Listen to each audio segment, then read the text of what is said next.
Shamps and giggles. History, news, views, and reviews from a black perspective. Shamps and giggles back for 2024. Oh my lord. Welcome back, one and all. It's Shamps and Giggles talking the ting. Olympics. Yeah. So now we're crossing over the waters. Although they're in France, we're crossing over the waters to talk about the formidable, my goodness, they call her the GOAT. And if I mention the GOAT, it is Simone Biles. What can I say about this young, talented lady? What can I say?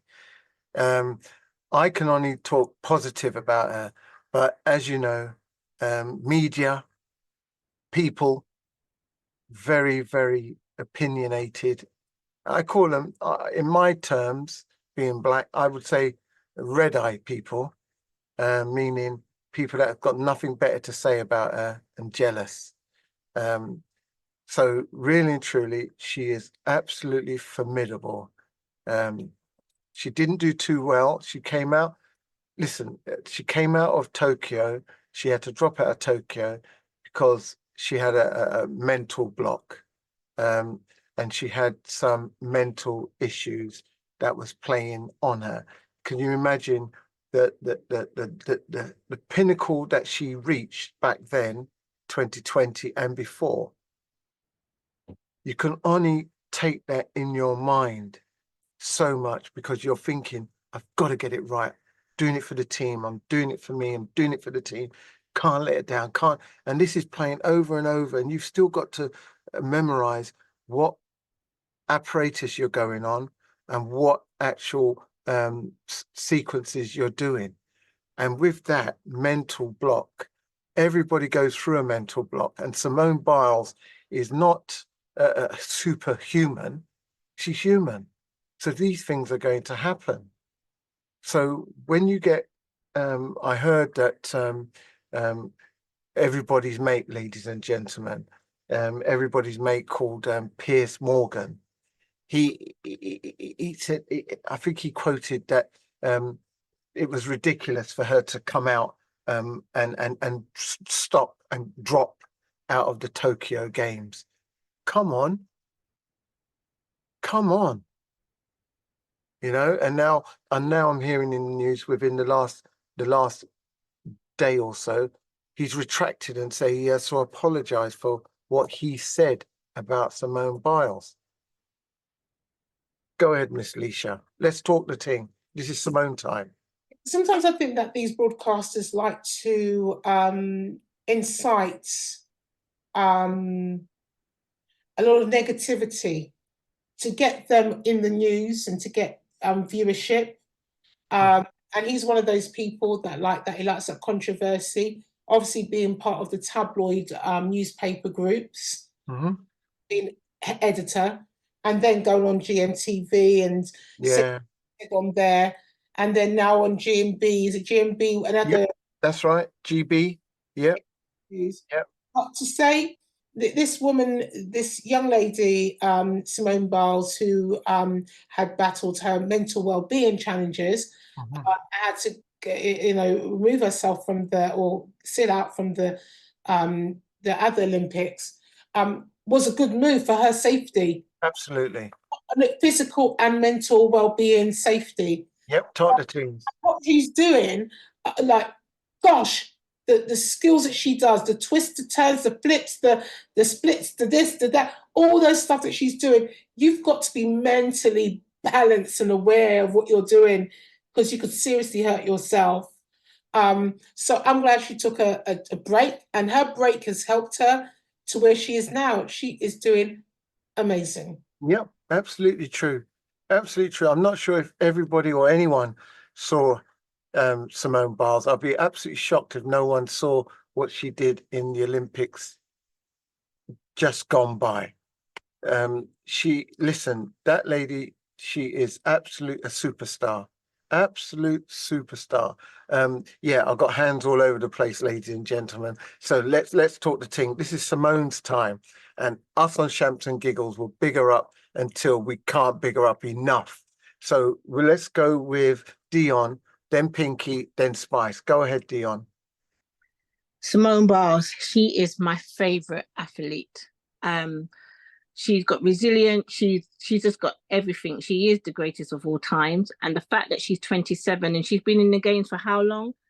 Over 10 years. Yep. From when she was young, I remember watching her. So her having, I agree with what Leisha said, her having that, that little breakdown, it was good that she removed herself because she could have hurt herself really badly. And you can't mess with mental health. And it's a good thing that she knew herself as much as she didn't want to let her team down, because she didn't. And I think she did, if I remember the Tokyo, because I watched it, I think she did some of, she did participate a little bit for the team just to help them. But I think she did the right thing to go away and come back. I don't think we should mention that man's name that you mentioned. I don't like him. He's horrible. He ain't got nothing good to say about Black people ever. But I think she's amazing. And I think little girls all around the world love her. She's like, everyone gets excited. Snoop Dogg, all of them came down to watch her.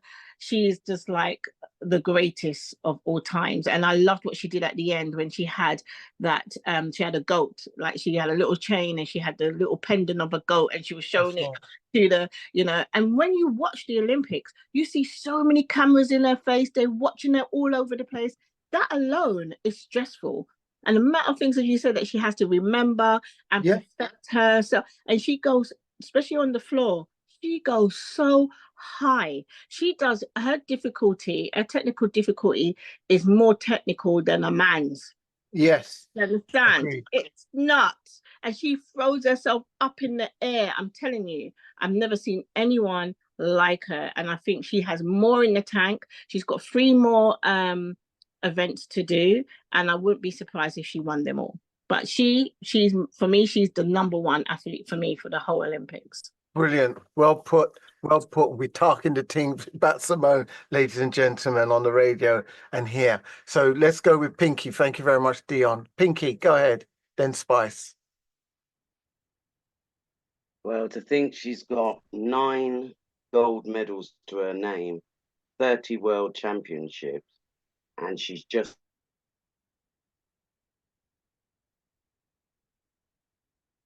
Pinky, you've just gone. Are you still with us?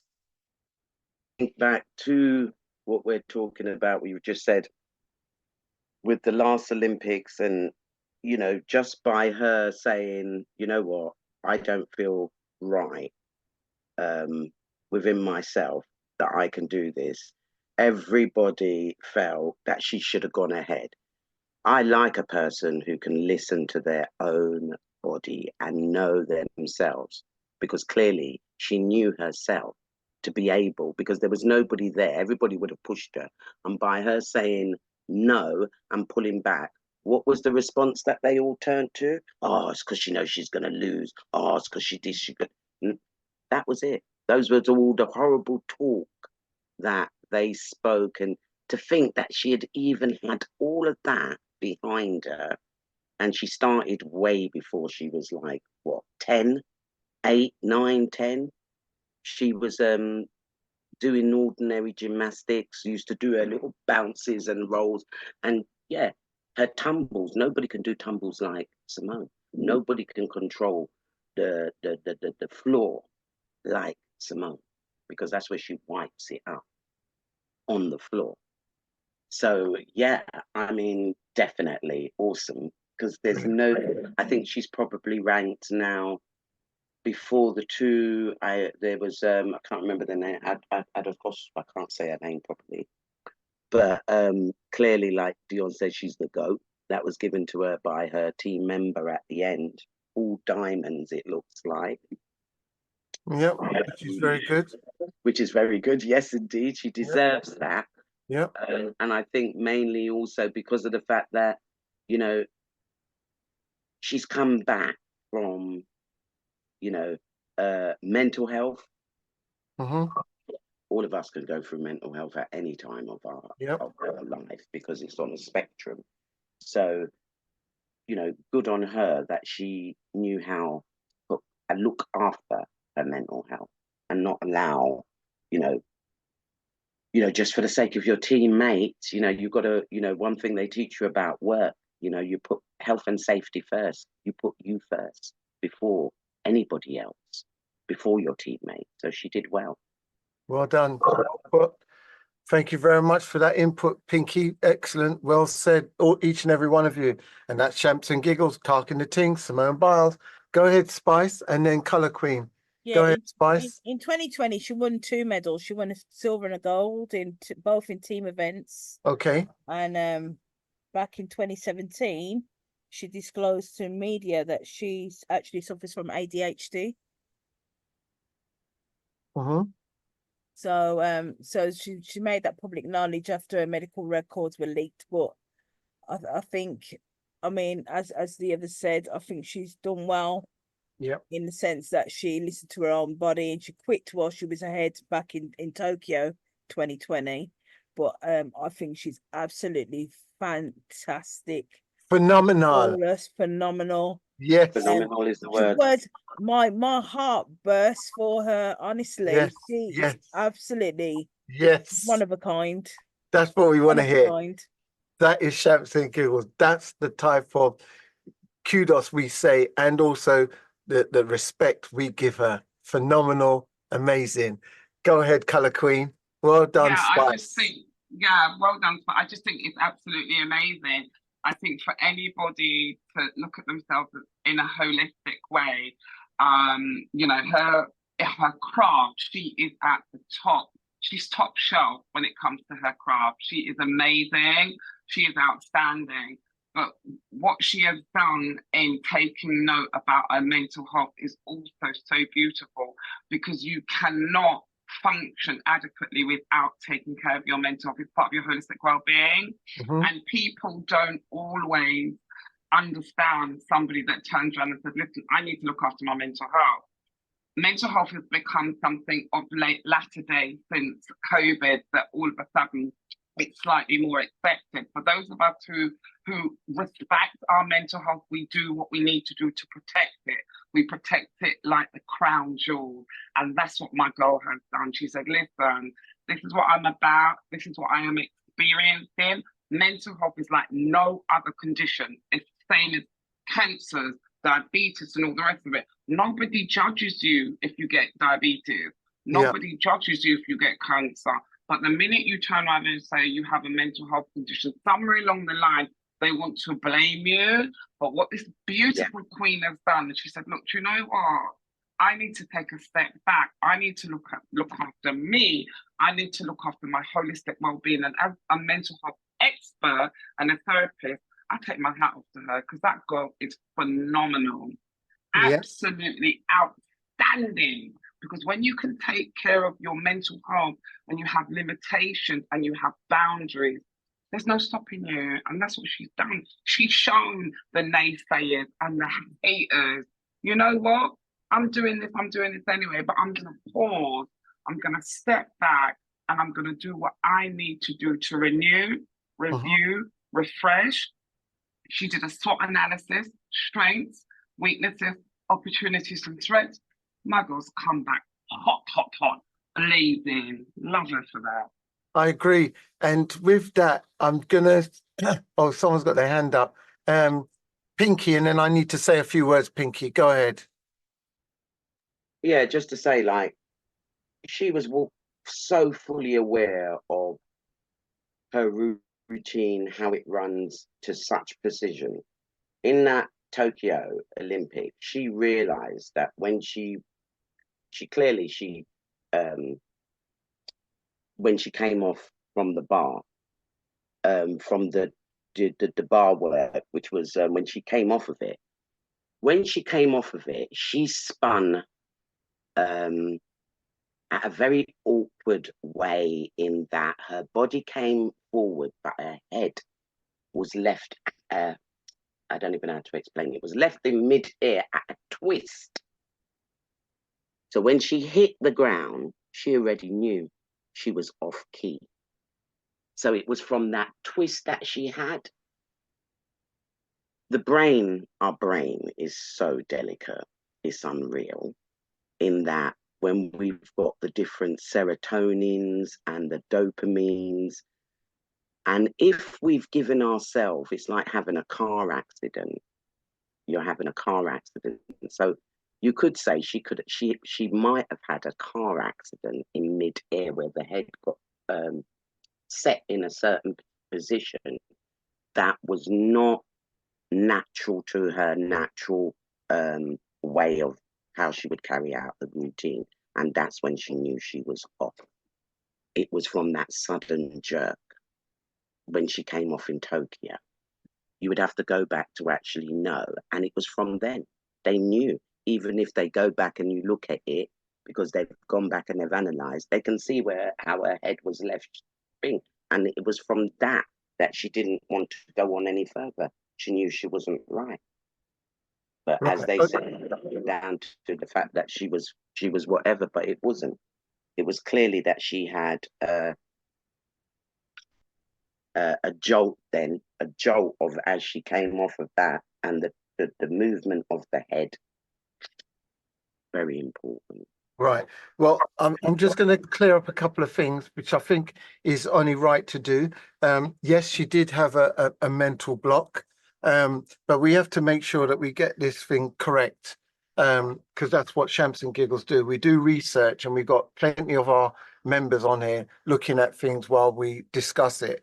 So, and we're not frightened to say that we may have got something wrong, or we will refrain from using it or saying it. So with Simone Biles in Tokyo in 2016 or 2020, she competed in some events, but then, as Pinky and the others are saying, a mental block. But the mental block, let's get the right terminology correct, because we have to give Simone Biles justice. The terminology, and I'm going to say it, and I'm also going to get it on for our members to see. And what it's called? It's called that. Right. I'm going to share this with it, and I'm going to tell you guys what it's called. It's actually called the twisties, ladies and gentlemen. And the twisties is a dangerous phenomenon that gymnasts experience, in which they lose their perception of their body while in the air, which can result in a serious injury. It can set in when a gymnast is attempting high-level movements,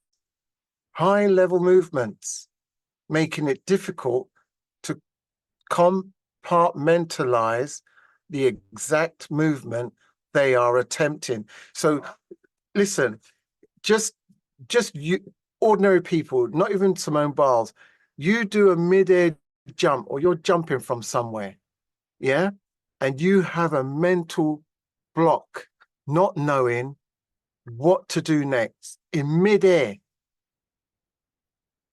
just thinking that your legs have just given away underneath you, or you've seen the ground, but the ground's just opened up. That is the level, and they call it the twisties. And it's not just Simone Biles that had the twisties.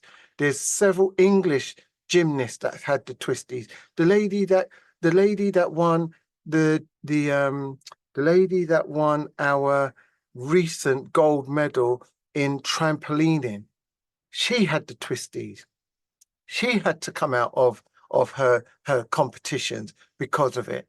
And they saying it's very dangerous for those gymnasts who are doing those sort of levels of high intense and what's the word? Not precise. It's another word that precision, skilled exercise. Go ahead, Miss Leisha. Same word as precise, but yeah. Go ahead, Miss Leisha. Yeah, I was going to say, I'll send you a video to show everybody how. Yes, I've got that next to show. So carry on. And the technique that she uses, they're it's very, very precise. So I mean, the most that I can do is a cartwheel. I haven't done a cartwheel for quite a long time, But imagine if you're doing a cartwheel, if you get to put your feet down, you just drop. Or put your You know, or forget to put your arms up, you know, so you can do a full cartwheel. This woman, she's doing multiple spins in the air and things like that. So it was important that she took a step back and said, I want to take care of myself. Oh, absolutely. And Colour Queen and everybody's saying it's life-changing if they get that wrong.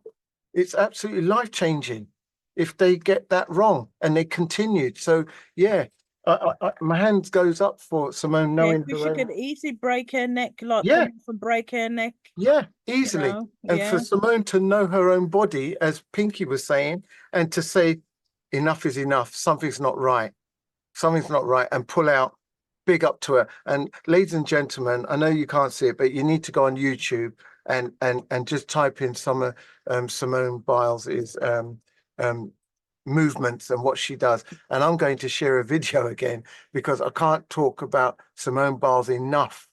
You know, so I'm going to share this video about Simone Biles with our group. Here we go.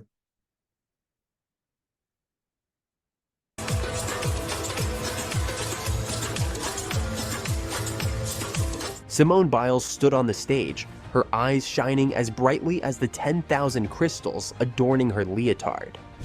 Can you believe she set a new record before even touching the mat in Paris? With her stunning, jewel-encrusted leotards, she's already made Olympic history. What else will this gymnastics legend achieve when the games finally begin? Simone Biles' career has been nothing short of legendary. Since her debut, she has taken the gymnastics world by storm, setting records and collecting medals like they were candy. Remember the 2016 Rio Olympics? That was the year she dazzled everyone, not just with her incredible skills, but also with her leotards studded with about 5,000 crystals. She took home 5 medals, 4 of them gold, making her a household name and a symbol of— I just need to finish this proposal, but with all the— Sorry, ladies and gentlemen, what can I say is that these things happen. so let's, sorry. Fast forward to 2021 at the Tokyo Olympics, where the American gymnasts upped the ante with leotards adorned with 6,400 crystals. Simone, of course, continued to shine, adding to her already impressive medal tally, which now stands at 37 Olympic and World Championship medals. Her performances have always been a perfect blend of grace, power, and flawless execution, making her routines a sight to behold. But the road to Paris hasn't been easy. Biles faced a lot of pressure during the trials, yet she handled it like the champ she was. Her routines were as electrifying as ever, showcasing her unmatched skill set and mental fortitude. Qualifying for her 3rd Olympic appearance, she proved once again why she's considered the greatest gymnast of all time. The trials were a nail-biter, but Simone made it look almost effortless, earning her spot on the team with a series of jaw-dropping performances. As we look forward to the Paris Olympics, the expectations for Simone are sky-high. With just one more Olympic medal, she will surpass Shannon Miller's record, becoming the most decorated American gymnast in history. Fans and pundits alike are buzzing with excitement, predicting that she will once again dominate the podium. Given her track record, it's hard to imagine anything less. Everyone is eager to see what new feats she will accomplish and how she will continue to push the boundaries of the sport. Gymnastics leotards have come a long way over the years. Back in the day, they were pretty simple and functional, focusing more on comfort and ease of movement. But as gymnastics evolved, so did the leotards. Today, they are works of art, combining cutting-edge technology with dazzling designs. And that is Simone Biles. There is so much more I can show you. she as Colour Queen said, she knows her craft. She was born to do this. Absolutely. Listen, I can go more on and on and on. And I think, you know what, after our recording, I will show more. This lady is phenomenal. And she should get the recognition she deserves. And with that, she's now got another gold for the team. She knocked it right out the park. And as Dion is saying, yeah, we've got to remember she's 27. And literally, you saying she's 27, that makes her the oldest. I think she's the oldest gymnast in there today in France. She's the oldest. And also what I want to let everybody know, ladies and gentlemen, on the radio and here, the reason why she's called the GOAT and she has that pendant is because it stands for greatest Of all time. of all, greatest athlete Of all time. of all times. Yeah, that's it. Greatest Of all time. of all time. Is it of all time? Yeah. Yeah, Greatest athlete of all time. Yeah, greatest of all time. That's Yeah. it. Greatest of all time. Yeah. And that will never go. She surpassed the Miller. So she's gone past it now because she's won gold. And everybody they were looking to see what she would deliver. And even when she quivered a bit and she was down in 4th place on her section as a team, she knocked it out of the park. Knocked it out of the park, and she made them win gold. And you cannot get enough of Simone Biles, and I cannot talk about her enough. And yeah, individually, she's brilliant, and individuals, she'll do great. She's all rounder. She really is. I think we'll see more of her, and I won't be surprised. And listen, I have to big up her husband as well. He stood by her. All these negative people out there, as I say, red-eye people out there, who's giving themselves this, that, and the other, telling her this, that, and the other. He stood by her, and he spoke the truth about them. He told them, and I know that we're not supposed. He told them about themselves. That's just me being polite. He told them about themselves. They didn't like it, but he stood by her. He knows what his wife is. He's a famous American footballer or American football. So he knows what his wife can do, and she's achieved it. And with his strength with her, by her, his pillar of strength with her, that she's come through the other end. Miss Leisha, go ahead. Yeah, just to correct you, he's not a famous football player. What is he? He's an American football player. Yeah, but he's not well known. Isn't he well known? I think you might be wrong. No, he's only known because of Simone Biles, but he's not well known. No. Who are we talking about? He doesn't play in the main leagues. Okay, all right. Okay, all right. But he stand corrected, then I will do a bit of research on that, but I'll stand corrected for now. He stood by her, and he's a pillar of a rock for her. He's a rock in her corner, and he'll always stand by her, which I'm glad he's done, because the two of them have gone through her mental illness and she's come out fighting. So big up to her, and big up. And I hope she does many, many more things, really and truly. Really and truly. So we're going to do that. Okay, yep. So so Simone Biles, what can I say? Well done to you. And the Olympic side, yeah, can't get enough. So let's wait for the rest of the track and field on that. The other, thank you very much for everybody on their contributions to the Simone Biles and the Olympics. The next chapter I wanted to talk about, and I'm not sure about this one, but I'm going to mention it anyway. It's come in the news, but I'm not sure if anyone's seen it as much. The Army and a black lady in the Army. Yes, that's right, and that one as well. In the Army, it says it. The BBC News. I'm going to try and the BBC. They're saying that they reported that there was an issue between the Army and a black officer that was there that was in the Army. They racially abused her verbally. I'm going to try and try and read it out for you, because the way that they what they did to this, I'm going to show you here. I'm going to share this screen, because I think it's absolutely terrible. Absolutely terrible. what they've done, and it's only now come about and now come out that this has happened. Ladies and gentlemen, I'm going to share it with the British Army issues racism apology to a black poster girl soldier.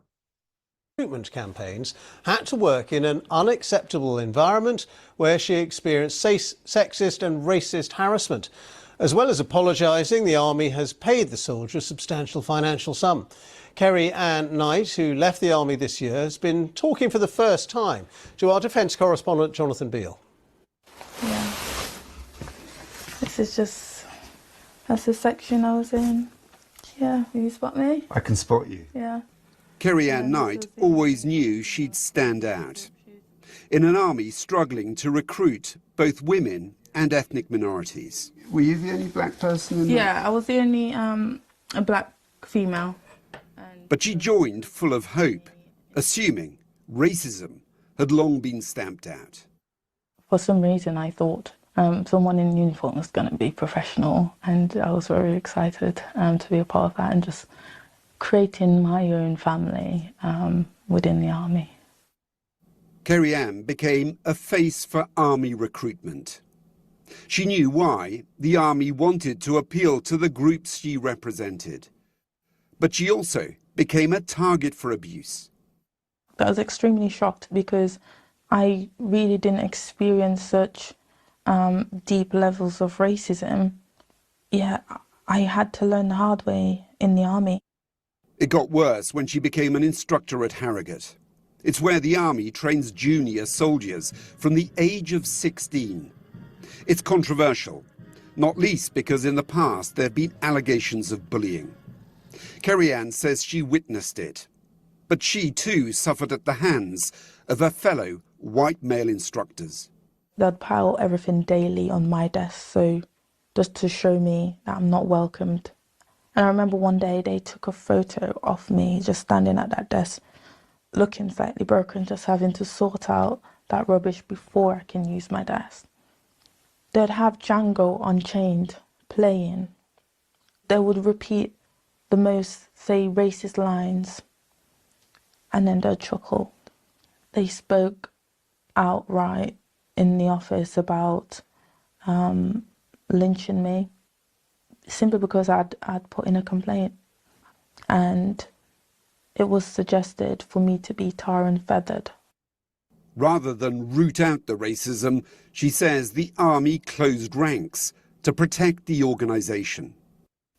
When they tried to paint out as if I was a aggressive black woman, that was extremely tough. If it wasn't for those individuals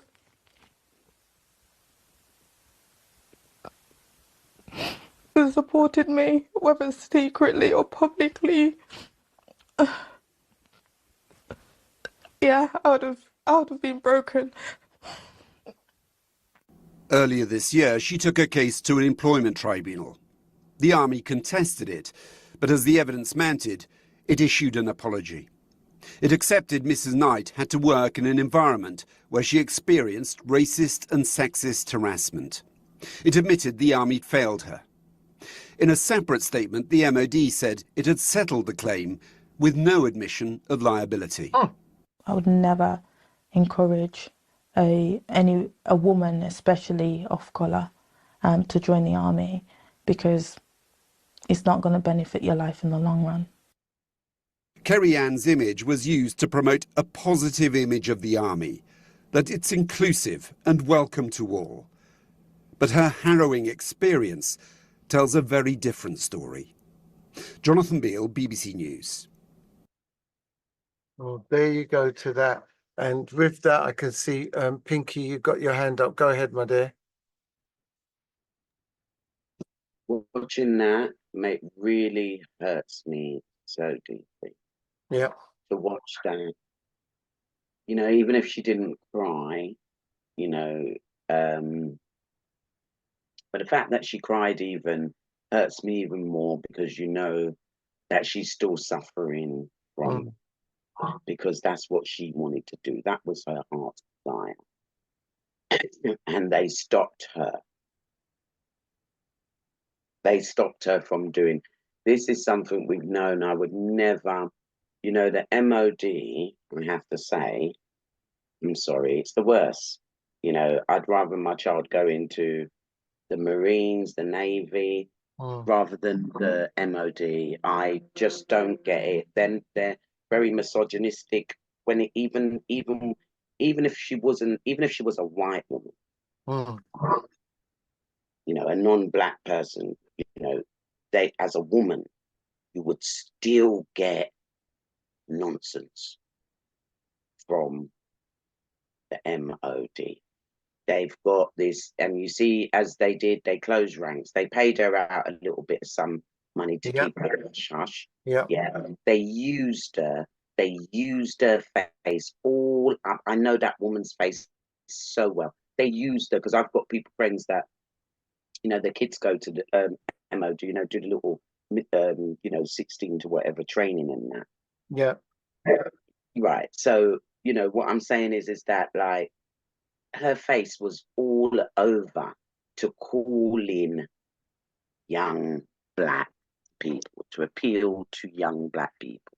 And what you want to do is, when our kids go in there, just like the police force, and as you know, our Ashby has told us, you know, the experience that they go through with this institutional racism, and it still hasn't got.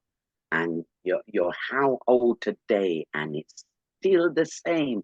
That hurts so bad, so bad.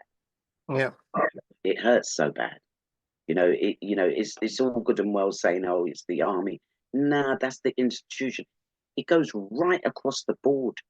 Anything to do with law enforcement, we shouldn't be there. We must be the criminals and the ones that they lock up. We shouldn't be there. We shouldn't, you know, when you need us to fight, we're there. Yeah, because if we go back even to our history, you know, even of the 7 bombers, which was from Jamaica, and you go back to well, various parts of the Caribbean. But when you think about what and Tal, all them man there, when you think about what they've done,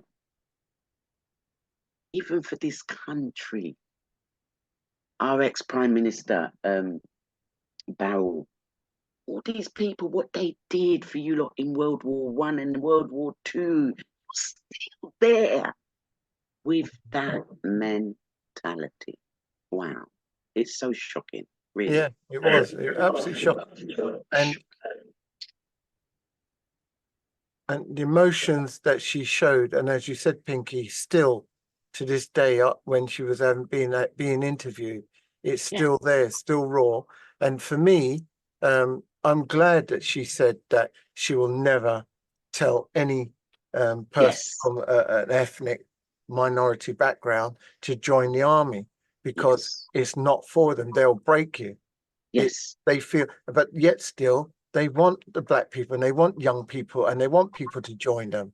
And normally what you find is that, you find that the white boys and the ladies will join them. However, you also get a good contingent of black and ethnic brown skin people joining.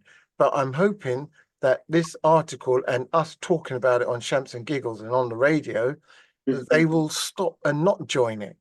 Because you know, because it's not for us. And if they don't break you, you may end up not being there for very long on this earth, because and there's so many people we're hearing that's they're saying that they've died because there was an incident or unknown circumstances, or someone's being killed on site. Bullying. They know it's rife in there, but yet still they cannot root out the people if they're going to do things that they've done, like they've done with this lady, close ranks and protect those people. You know, in one of her statements I was just reading, it says there that one of the instructors that did bully her was thrown out and was charged with molesting a young new officer that was in the army, but that's just one. The way she's talking, there's loads of them in there.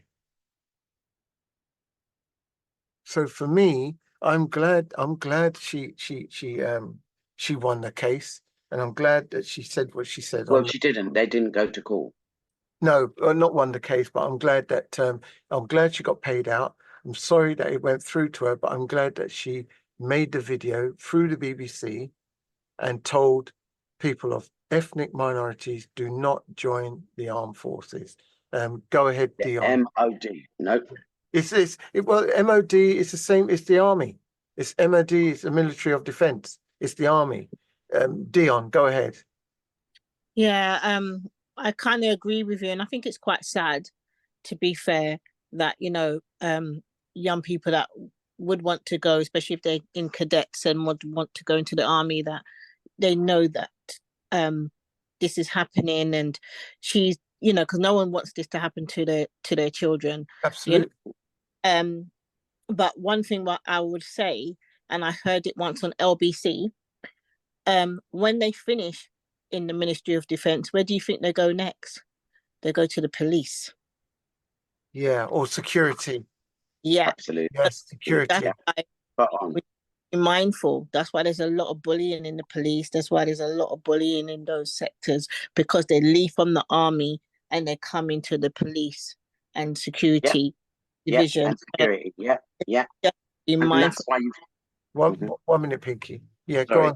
Yes, just to be mindful of that, because so the same horrible behavior that they got away with in the army, they do carry it through into those kind of places. Because I've even on when I heard it on LBC, and the man said, these horrible guys, they rape and they did rape, or they're bullying and they're racist, they bring it into the police department.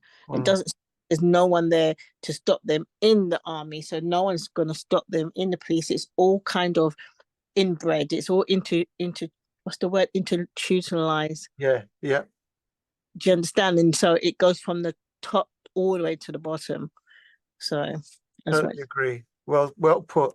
Pinky, go ahead, and then I'm going to move on. So Pinky, Dion said it. Dion said it. That's why you get the institutionalized right across the board.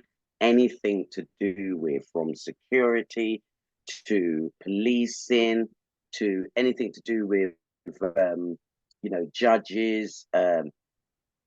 Not that they are not black judges, because they are out there. It's just that they're not enough. And just like there's not enough black policemen, just like there's not enough within the army itself. But and those who do go into the army, because I know quite a few, it's the same thing. The racism that they endure. I think anybody who goes into places like that, you when you come out, even though you can endure it, because I've known people who've been in the army for 15, 16 years service, 20 years service as black people, and they've come out. And the army has its good aspects to it, e.g. like what they said was, his commander taught him certain things like, pack your money away, save, get your housing, lots of little different things. Gave him a bit of, education where they do training, and if they leave, they can go into a good, decent job. But when you listen to them, a lot of them suffer from, if it's not the PTSD. Yeah, PTSD. It's not the PTSD. It's the fact that they're suffering from trauma of racism. And you can hear it in them. We know we get a different type of racism to the racism that they would get inside an institution. Be that if you go in, even if you go into nursing, because even in nursing, when I even went to go down and visit Shirley, I witnessed, a black nurse being abused by a white older patient, yeah, you know, because they're set in their ways and, oh, I don't want you to, you know, them kind of ways there. It still continues. It's right across the board. And Yep. that's a sad thing, All right. you know. All right, Pinky, thank you very much. And you're You right. need to... And just one more thing, someone said about Jamaica. You're right. I'd just like to say this as well, because this is something I don't know if people are really aware of this. A lot of the MOD that they bring over when certain big, massive events are going on, trust me, the Jamaicans, they bring in the Jamaicans. They bring in a lot of Jamaicans, yeah, and they don't get that recognition of the things that they do or they've done or their contribution and our contribution that goes back from World War One. The recognition is always dippy, and there's a lot of things that we're not even aware. All like some of the Queen, when the Queen was alive, all some of the big possessions that she did. Who you think they drafted in? They didn't have enough MODs here, right? So they have to draft them in from the Caribbean. They draft them in from Jamaica. If I tell you how much people that I know who are Army, ex-Jamaican, all Jamaicans, yeah, and they would be quick to say no access to you to come into this country, but when they're needed, you bring them in, and this is how you treat them. All right. Well, let's see on another perspective. Okay, Pinky, I think you've definitely put the points across. So thank you very much on that. Mark, welcome to the show this week. Yeah, go ahead, Mark. You had your hands up for a while. Go ahead, Mark. Yeah, greetings. You know, I just wanted to throw in something off the back of what Pinky was saying, because it always kind of made me wonder how, you know, you're talking about PTSD, you're talking about people who, especially if they've been on tour, will experience certain traumas, and they'll come back with PTSD and things like that, right? But they are sanctioned to use violence in whatever capacity, you know, they're allowed, because they're soldiers. You compare that with people who have been convicted of violent, you know, offences, who aren't soldiers, right? But who potentially will have PTSD because of their upbringing, because of whatever experiences they've been through. So it always kind of struck me that you would find soldiers in prison, like you would find people who were convicted of assault in prison. And it just always made me think how you have one person who is legally able to use violence, for instance, and has that experience, and someone who's not, but they're treated different. One will be able to access treatment more readily versus someone who isn't, even though they're both basically have had similar experiences. I hope I'm making sense. Yeah. And so yeah, I just wanted to throw that in on that topic. Yeah, no, thank you very much, Mark. Pinky's got a hand up. Go ahead, Pinky.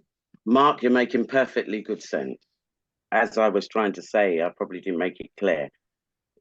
They will have, because they're in it 24/7, we have it in a different way, okay? Because we do suffer the same racial trauma, all right? Ours would be slightly different in that we can come home and probably close it off, okay? If you don't know how to empty the bucket at night, meaning to leave all of that and distress yourself, if you allow that to build and build and build on you, then of course you're suffering. You can have that mental breakdown where you're suffering from trauma as a result of racism. Yes, you are perfectly right. Yeah, but me, this is never gonna stop. You know, it's never gonna stop within the MOD or military or the Metropolitan Police. It's never gonna stop. And even drifting into, and I know I'm going off at a tangent here, but ladies and gentlemen, that's how it is. It seems like the top business and and security systems and places and people of safety that we expect to be on our side and not racists. It stems right across the board. Police force, army, fire officers, yeah, the fire brigade, they've got it. They've got it. You know, top businesses have it.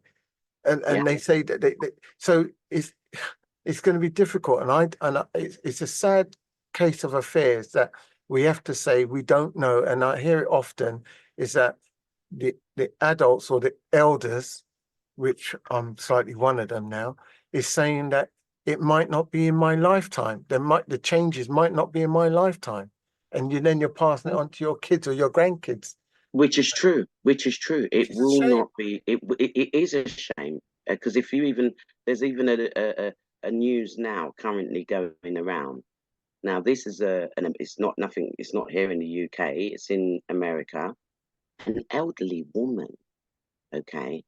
Now this elderly woman has gone to the supermarket in her car. She's disabled, so she's supposed to drive into a disabled lot. Two guys have got in front of her and they've cut her up and they drove in. She waited patiently for them to come out because I'm trying to cut the story. She's waiting patiently for them to come out. When they've come out, she's got out the car. She's calmly asked them, "Are you disabled?" They said no. She took out her gun and she blasted the guy in the foot. She tried to get away. The police came. Sorry. When the police came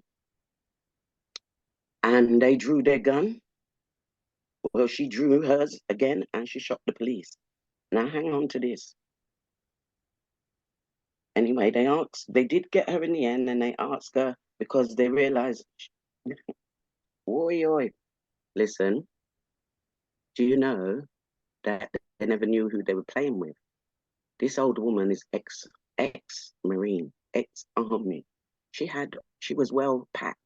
She had on a vest bullet for us. She had on a vest bullet. So what I'm trying to say is they asked her why she did it. She said, because of what's happened to Massey, she couldn't wait to know whether they would kill her first. So she had to shoot first.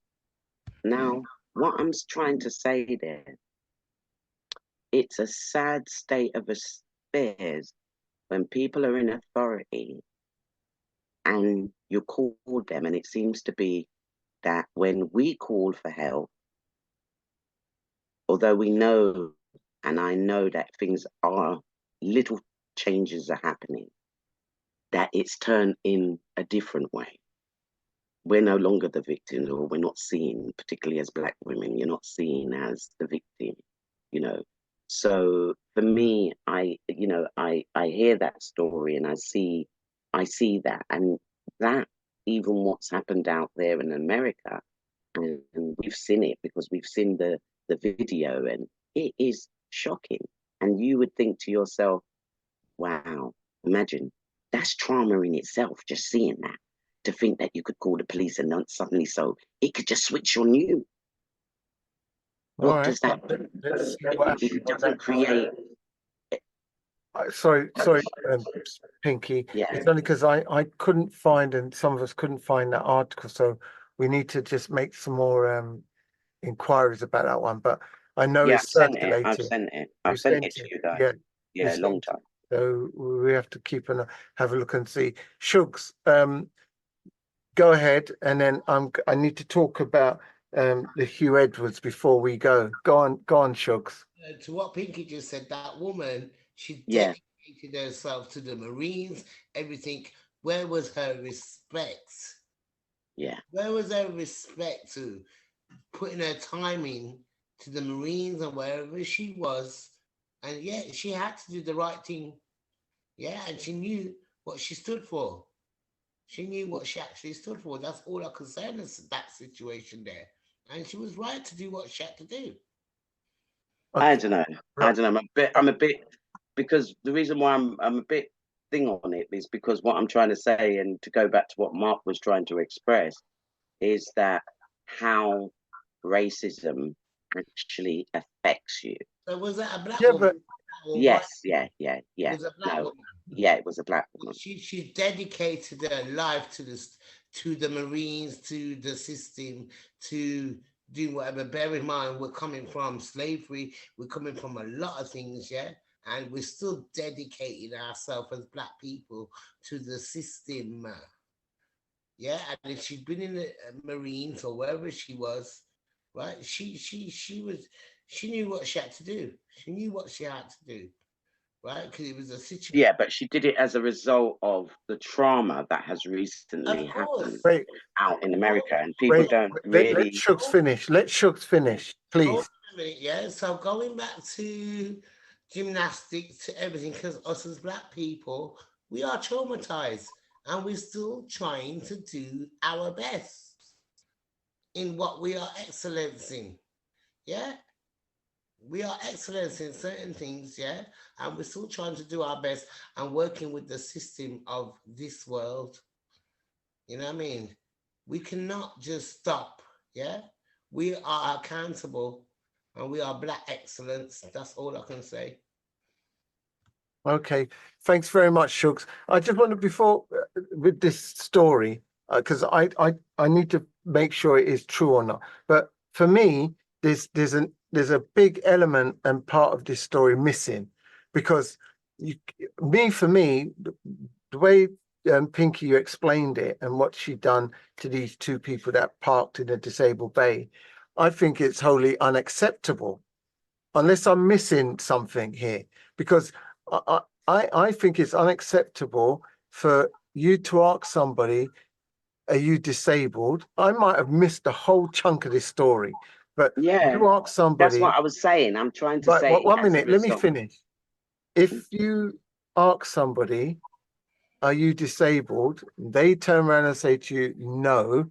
My thinking would be, right, well, you're not supposed to park in this parking space. I'm disabled, or whatever the case may be. If she's disabled, right. If she's not, and she still asks them the case, she could have said, you're not supposed to. But to draw out your gun and then wait for him to come out and shoot him in the leg, I think that's wholly unacceptable. And then when the police come and they pull out their gun, and she's a Marine, whatever, and she's got licenses for gun, and then she starts shooting after the police and they shooting back, whatever. I don't understand that. And that's why I'm saying that we need to look more into this story and come back to it. So I don't want to talk about it now going forward, but there's elements of it that's missing. So all I'm going to say, ladies and gentlemen, with that, what I'm going to say, ladies and gentlemen, with that, I've got to say goodbye. And this is what happens on Shamps and Giggles. When we decide to talk the things, we really dissect the things. And thank you very much for your listening ears. Thank you for panelists. Thank you for all those that contributed to our conversation. We're going to continue talking the things, but for you guys on the radio, join us next week, okay? We're here again. Good night and God bless. Bye-bye, listeners. Bye-bye, listeners.